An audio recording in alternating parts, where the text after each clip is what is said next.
আপনারা ভাবছেন দাদা একটা কিছু বললো না, হাসছে কেন? এই জন্য হাসছি, এই রাজ্যের প্রধান বলেছেন আমরা 500 টাকা দিয়ে লোক এনেছি।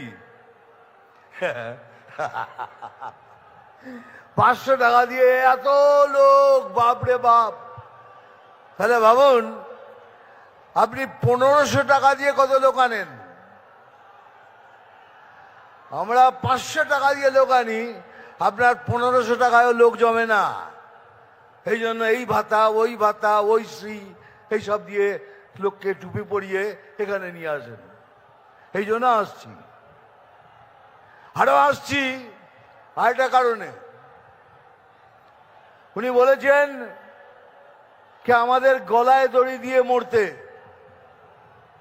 আমি বললাম ঠিক আছে আমরা মরবো, আমরা গলায় দড়ি দিয়ে মরবো, কিন্তু আপনি কথা দিন আপনি রেল লাইনের মাথা দিয়ে দেবেন।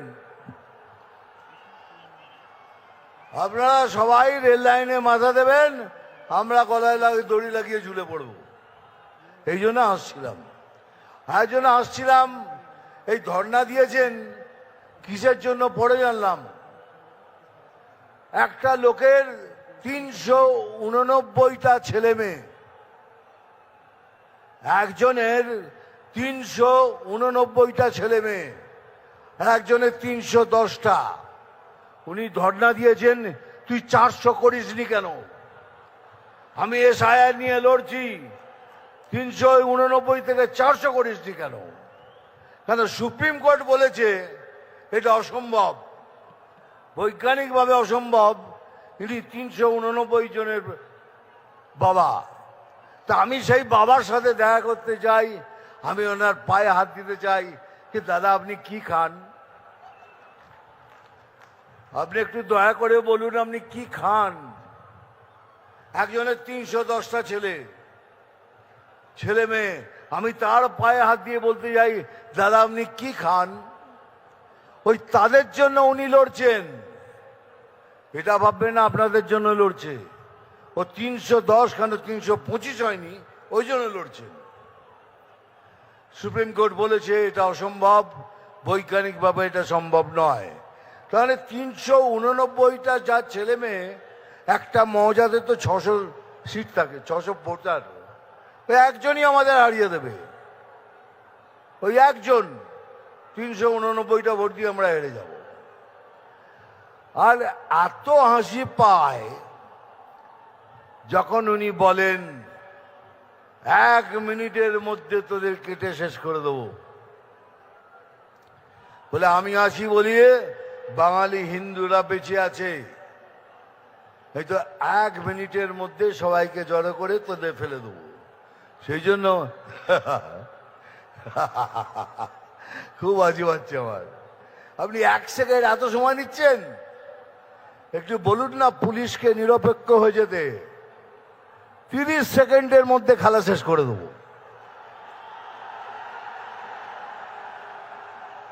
30 सेकंड, आधा मिनट में गेम खत्म कर देगा। एक बार आओ ना, आमने सामने आओ, देखो बीजेपी में क्या ताकत है, देख लो। खाली पुलिस को बोलो तुम निरपेक्ष हो जाओ। আমি কথা দিচ্ছি আমার সমস্ত আদিবাসী আমার ভাই বোনদের, আমরা যদি আসি আপনাদের সব কষ্ট দূর হবে। পড়াশোনার জন্য একটা টিচার নেই, আসবে। যত কষ্ট পেয়েছেন আমরা সব দূর করব, এ আমি গ্যারান্টি দিয়ে বলছি। যে আলু চাষি কষ্ট পাচ্ছেন, কথা দিচ্ছি এখানে যেদিন আমরা সরকারে আসব প্রথম কাজ আপনাদের জন্য করব, আলু চাষিদের জন্য করব। আর ভাই সত্যি আমি বাতেলা দিই না, আমি যা বলি স্ট্রেট কাট বলি। আর একটা কথা আমার মনে পড়ছে এইমাত্র,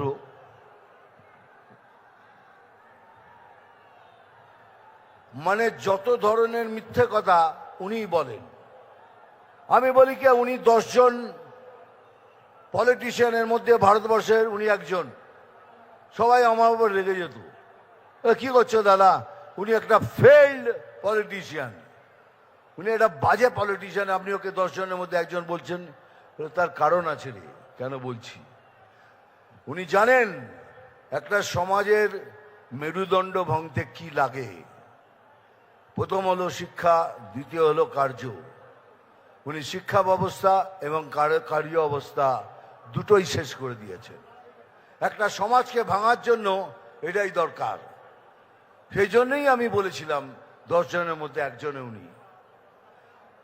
দুনিয়াতে অনেক ধরনের চিফ মিনিস্টার দেখেছি, এই রকম চিফ মিনিস্টার দেখিনি যিনি কথায় কথায় মিথ্যে কথা বলেন। এত মিথ্যে বলেছেন যার মিথ্যে বলার সময় নেই। কারণ আপনাদের সূচনা দিচ্ছি, হাত ভেঙেছে, পা ভেঙেছে, এবার কিন্তু আরো কিছু ভাঙতে পারে, তার জন্য তৈরি থাকবেন। হয়তো চলে গেল আইসিইউতে, আর আইসিইউ থেকে বক্তৃতা দিচ্ছেন, আমার কি হবে। আইসিইউ থেকে বক্তৃতা দেওয়া যায়, উনি এমন ভাবে ব্যবস্থা করবেন তাতে আইসিইউ থেকে বক্তৃতা দেওয়া যায়। যাই হোক, বেশি কথা বলবো না। আমি জানি স্যার এসে গেছেন, স্যারকে সশ্রদ্ধ প্রণাম। আমার এখানে যারা বসে আছেন তাদেরও প্রণাম। ডায়লগ তো বলতেই হবে, বলে নি, আবার বলবো, আমি জল ঢোড়াও নই, বেলে বোড়াও নই, আমি জাত গোখরো। পরেরটা নিজেরা বসিয়ে নেবেন। আরে এটা এটা সিনেমার ডায়লগ, এটা মনোরঞ্জন করার জন্য বলি। মারবো এখানে, তোরাই যখন বলিস তাহলে আমার দরকার কি বলার। নাম তুফান, বছরে 1-8 বার আসি, যখন আসি তখন প্রলয় ঘটে, আর যখন যাই নিজেকে যারা ভগবান মনে করে তারা তাদের অস্তিত্ব খুঁজে বেড়ায়। থ্যাংক ইউ ভেরি মাচ, ভালো থাকবেন, নমস্কার, জয় হিন্দ, বন্দে মাতরম।